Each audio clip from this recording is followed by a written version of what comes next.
2017 में केंद्र शासन ने पहले 2003 में, उसके बाद 2017 में मॉडल कायदा सारे राज्यों को भिजवाया और महाराष्ट्र राज्य ने उसके ऊपर काम करना शुरू किया। 2003 के कायदे में बहुत सारे जो भी प्रोविज़न थे वो पहले से ही हमारे कायदे में आ गए हैं। 2017 के कायदे में जो अभी बदल करने का महाराष्ट्र शासन ने विचार किया है, उसमें ये देखने में आया है कि मार्केटिंग में एपीएमसी के अलावा भी कंपटीशन बढ़ने के लिए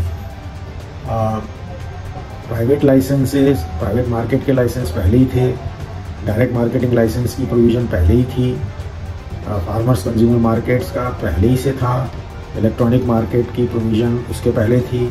लेकिन अब इसके अलावा कोल्ड स्टोरेज हैं, वेयर हाउसेज हैं, साइलोज हैं, प्रोसेसिंग यूनिट है, एक्सपोर्ट्स यूनिट है, डायरेक्ट मार्केटिंग के लिए जो ऑर्गेनाइज रिटेल हैं उनके लिए जो भी कलेक्शन सेंटर्स हैं उन सबको बाजार का दर्जा देने की एक प्रोविज़न की गई है और जिसके बारे में सभी लोगों से उन पर विचार मांगे गए।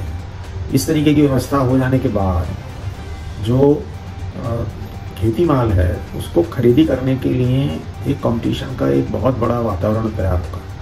बहुत सारे नए व्यापारी इसमें आ पाएंगे और जो हमारे जो यंग एंटरप्रेनर्स हैं वो लोग डायरेक्ट मार्केटिंग में या फिर इस तरीके के मार्केटिंग की व्यवस्था में, इलेक्ट्रॉनिक मार्केट में आ सकते हैं।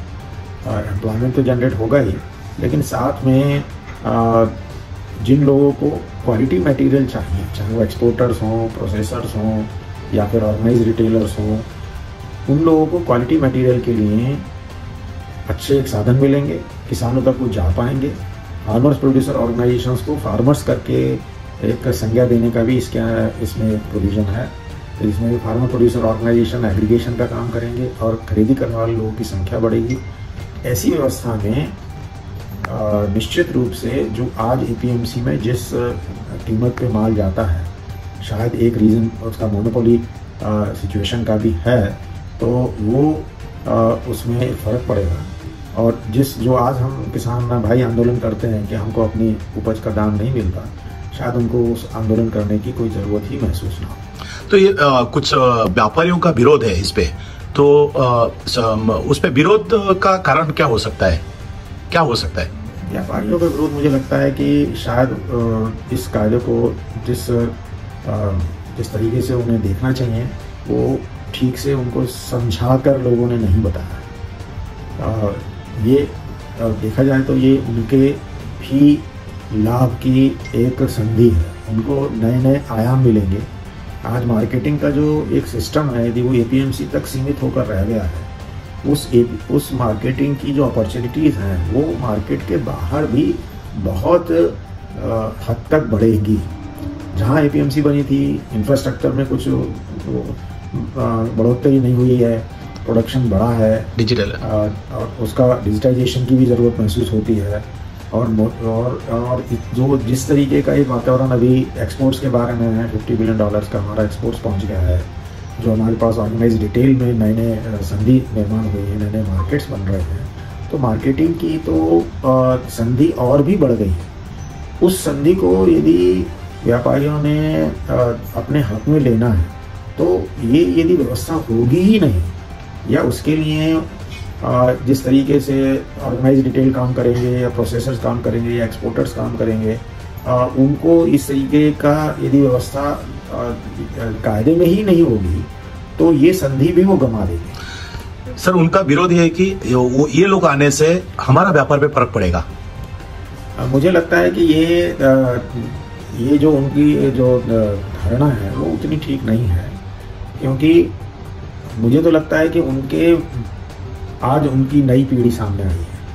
जो नई पीढ़ी सामने आई है वो कृषि उत्पन्न बाजार समिति में जिस तरीके से पहले व्यवहार चलता था, उसी व्यवहार में खड़े होकर काम करने के लिए यदि वो तैयार है तो उन व्यापारियों ने खुद ही अपनी नई पीढ़ी से पूछना चाहिए। ये नई पीढ़ी एक नए तरीके से व्यवहार करना चाहती है। ये लोग इलेक्ट्रॉनिक मार्केट पर काम करना पसंद करेंगे, ये लोग ग्रेडिंग पैकिंग यूनिट्स लगाना पसंद करेंगे, प्रोसेसिंग में जाना पसंद करेंगे और मार्केटिंग के नए नए आयाम ढूंढने में इन लोगों का विश्वास है। इसलिए ये जो नया जो युवा वर्ग है इसके ऊपर यदि हमारे पुराने तरीके से सोचने वाले व्यापारी उसके ऊपर ध्यान ना दें और इस नई पीढ़ी को आगे नहीं लेके जाएं, तो मुझे लगता है कि मार्केट के जो नए सिस्टम्स हैं उस नए सिस्टम्स में नई अपॉर्चुनिटीज़ बनेंगी, उससे व्यापार और बढ़ेगा, उसमें जो उनकी उत्पन्न है वो बढ़ेगी। हो सकता है कि कृषि उत्पन्न बाजार समिति में खड़े होकर जो काम किया जाता था उसके अलावा उनको उसके बाजार समिति के बाहर processing, grading, packing, cold storage, warehousing, electronic market में जो संधि मिलेगी वो उससे कहीं ज़्यादा होगी। इसलिए उनके मन में ये जो विचार है उसको छोड़ देना चाहिए। मुझे लगता है कि देश को आगे ले जाने के लिए किसानों के साथ ये हाथ में हाथ मिलाकर इसमें आगे बढ़ा जाए, तो ये इस तरीके के जो भी नए प्रोविजंस किए जा रहे हैं उससे सभी लोगों का फायदा होगा। किसानों का तो फायदा होगा ही, साथ में व्यापारियों को ही व्यापार करने की नई संधी मिलेगी। ताजा घडामोडी पाहण्यासाठी APMC न्यूजला सबस्क्राइब करा आणि बेल आयकॉनवर प्रेस करा।